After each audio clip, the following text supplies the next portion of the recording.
Мынакей комуз гүлөгөндү толугураак практика жүзүндө көрсөтүп берейин. Мына тюнерди жаңы эле көчүрдүм. Мына могу тюнерге киребиз. Тюнерге киргенден кийин окей деп басып, разрешитти басып, анан мону өзү нотанын өзүн андык менен кайсы болот болсо ортосун монун басасыз дагы. Анан муну настройкалайсыз. Көрдүңүзбү? Мен англис тилинен эмес, орусча ноталарды көрсөткөнгө анан могу диездей торчону басасыз дагы. Анан бул жакта эч нерсени баспаңыз, окейди басасыз. Андан кийин мына үчүнчү, биринчи менен үчүнчү кыл, мына биринчи кыл, биринчи кыл мына ылыйдан. Үчүнчү экөө тең ми болуш керек экен. Бизге мынакей могу ноталар эле керек. Миге гүлөнүш керек. Биринчи, үчүнчү кылы ортосу ляга гүлөнүш керек. Мына мисалы биринчи менен үчүнчү кылды гүлөрдө, миге гүлөрдө, жоон миге. Тюнерде, бул тюнерде сизге до торчо, ре торчолорду көрсөтүп жатса, биз солго бурайбыз. Мисалы мынакей. Мына биринчи кылдан баштадык. Биринчи кылы ми көрсөтүп жатат, Мисалы ре торчону көрсөтүп жатса, миге келиш үчүн биз солго кулагын бурайт экенбиз. Биринчи кылдын кулагы, мына гүлөгөнү, бул биринчи кулак болот. Ошону солго бурайбыз. Сол колуңузду билесиз да. Ошол жака бурайбыз дагы. Шашпай бурайбыз, көрсөңүзбү? Мен акырындап буруп атам мынакей. Бурай бересиз акырындап.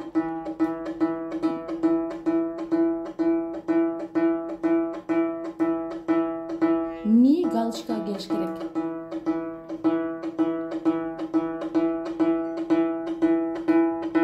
Мынакей миге гүлөндү. Ну, если фа торчо, соль торчо болуп атса, анда биз оңго бурайбыз. Кулагын оңго бурайбыз. Мисалы, мондай болуп жатса, көрсө, фаны көрсөтүп атса, фа, миден фа да биз оңго бурайт экенбиз. Оңго бурайганда, анан миге келип калат. Шашпай бурайбыз. Мына шашпай буруп атам оңго.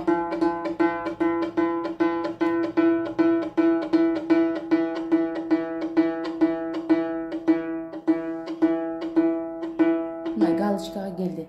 Галочкага келгенде комуздун кулагын мынтип басып коебуз. Көзү түшүп кетпеш үчүн мынтип басып коебуз. Андан кийин үчүнчү кылды да точно ошентип бурайбыз.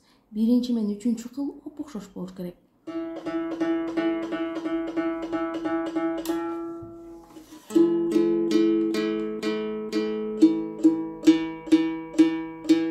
Мына миден ылдыйраак болуп атат. Галочка алып келатам. Сол жака бурап, ылдыйдан өйдө жака.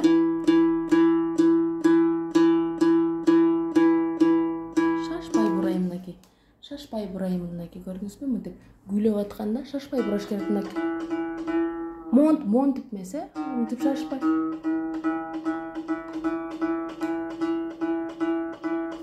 Анан комузду гүлөп бүткөндөн кийин комуздун кулагын мынтип басып коебуз. Ну, если кечке эле түшүп атса өзү эле, анда могул жака артына кайсы кулагынын көзү түшүп кетип атса, бат-баттан гүлөсөңүз дагы, суу 1-2 капля суу тамызып койсоңуз, анан гүлөсөңүз, анан комуздун көзү түшпөй калат. Андан кийин ортосун ичке ляга, ло эмес, ичке ляга гүлөйбүз мынакей.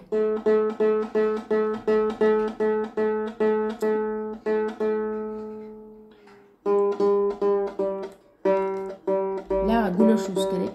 Бизде солду көрсөтүп жатат. Биз эмне солго бурайт экенбиз. Солго бураш керек. Мына солго буруп атам, шашпай.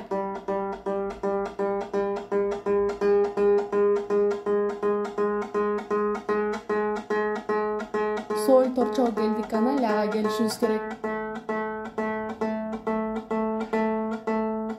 Мына галочкага келди. Галочкага келгенден кийин мынтип кулагын басып койдум. Көрдүңүзбү? Мынакей. Комуз гүлөнүп калды. болду ушинтип күлөйсүз. Кечке күлө берсеңиз, анан бул программаны анан муну түшүнүп каласыз дагы.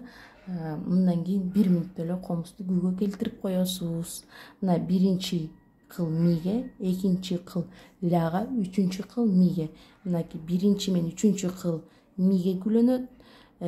Могу ноталар көрсөтсө солго бурайбыз, шашпай, мынтип акырын бурайбыз. Фа торчо, соль торчо болуп көрсөтүп атса, биз оңго бурайбыз, акырын гана бурайбыз. Андан кийин ля болсо, бул экинчи кыл. Ля, ичке ляга алып келиш үчүн бул ноталарды көрсөтүп жатса тюнерде, биз солго акырында бурап барабыз да. Анан бул ноталарды көрсөтүп жатса тюнерде, анда биз оңго бурайбыз. Оң деген оң колубуз оң жака бурайбыз. Акырын шашпай бурайсыз. Мына сиз комуз күлөгөндө өздөштүрүп алдыңыз, эми өз алдынча күлөйсүз, эч кимге көз каранды болбойсуз. Муну дептерге көчүрүп жазыңыз дагы, тюнерди көчүрүңүз дагы, сиз дагы мага комузду күлөп жибериңиз группага.